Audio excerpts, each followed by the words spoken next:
राजा विक्रमादित्य भारतीय इतिहास और लोक कथाओं के सबसे प्रसिद्ध और आदर्श नरेशों में से एक थे।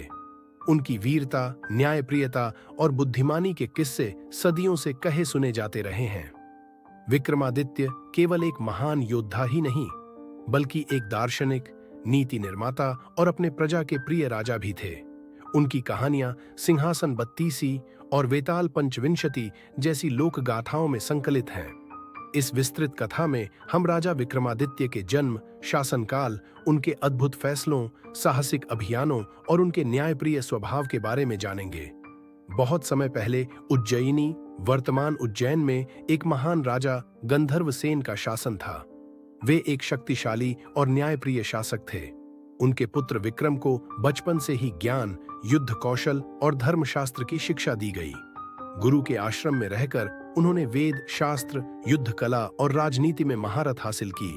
बालक विक्रम का हृदय बचपन से ही साहस और परोपकार से भरा था। एक बार जब वे जंगल में गुरुकुल के अन्य शिष्यों के साथ गए, तो एक शेर ने उन पर हमला कर दिया।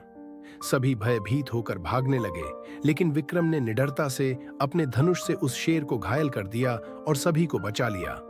यह घटना बताती है कि विक्रम का स्वभाव बचपन से ही वीरता और निर्भयता से भरा था। समय बीतता गया और युवराज विक्रम अपनी शिक्षा पूरी कर अपने राज्य लौट आए। एक दिन शत्रु राज्य के राजा ने उज्जैनी पर हमला कर दिया। राजा गंधर्वसेन वृद्ध हो चुके थे और युद्ध लड़ने में असमर्थ थे। तब विक्रम ने युद्ध का नेतृत्व किया और अपनी बहादुरी से शत्रु को पराजित कर दिया।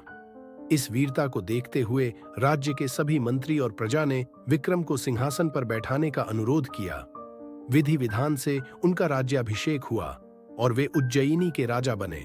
उनका राज्य कल्याणकारी नीतियों, न्यायप्रियता और अद्वितीय प्रशासन के कारण स्वर्ण युग में परिवर्तित हो गया। राजा विक्रमादित्य की न्यायप्रियता इतनी प्रसिद्ध थी कि देवता भी उनकी प्रशंसा करते थे। उनके दरबार में एक अद्भुत सिंहासन था, जिसे सिंहासन बत्तीसी कहा जाता था। यह सिंहासन 32 सुंदर मूर्तियों से सुसज्जित था और कहा जाता है कि इसमें अलौकिक शक्तियां थीं। हर दिन राजा विक्रमादित्य अपनी प्रजा के लिए दरबार लगाते और निष्पक्ष निर्णय लेते। एक बार 2 महिलाएं एक शिशु को लेकर दरबार में आईं। दोनों का दावा था कि वह बच्चा उनका है। राजा ने अपनी बुद्धिमत्ता से परीक्षा ली। उन्होंने सैनिकों से कहा कि बच्चे को तलवार से 2 हिस्सों में काट दिया जाए और दोनों महिलाओं में बांट दिया जाए। यह सुनकर एक महिला रो पड़ी और बोली, राजन, कृपया इस शिशु को मत मारिए, इसे दूसरी महिला को दे दीजिए। राजा ने तुरंत निर्णय लिया कि वही सच्ची मां है, क्योंकि सच्ची मां अपने बच्चे को मरते नहीं देख सकती। इस प्रकार उन्होंने अपनी न्यायप्रियता का परिचय दिया। राजा विक्रमादित्य के बारे में सबसे प्रसिद्ध कथाओं में से एक वेताल पंचविंशति, वेताल बत्तीसी की कहानी है। यह कथा कुछ इस प्रकार है। एक बार एक तांत्रिक राजा विक्रमादित्य के पास आया और उनसे एक विशेष कार्य करने को कहा। तांत्रिक ने विक्रम से एक श्मशान भूमि में जाकर एक पीपल के पेड़ से उल्टा लटका हुआ वेताल भूत लाने को कहा। राजा विक्रमादित्य निडर होकर श्मशान पहुंचे और वेताल को पकड़कर अपने कंधे पर रखकर ले जाने लगे। रास्ते में वेताल ने राजा से अनेक कहानियां सुनाई और हर कहानी के अंत में राजा से एक प्रश्न पूछा। राजा अपनी बुद्धिमत्ता से हर बार सही उत्तर देते, लेकिन जैसे ही वे उत्तर देते, वेताल फिर से पेड़ पर जा लटकता। इस प्रकार राजा विक्रमादित्य ने 25 कहानियां सुनी और 25 बार वेताल को पकड़ा। अंततः वेताल ने राजा को तांत्रिक की चालाकी के बारे में सचेत किया। राजा ने अपनी बुद्धि से तांत्रिक को हराया और उसके कुटिल उद्देश्य को विफल कर दिया।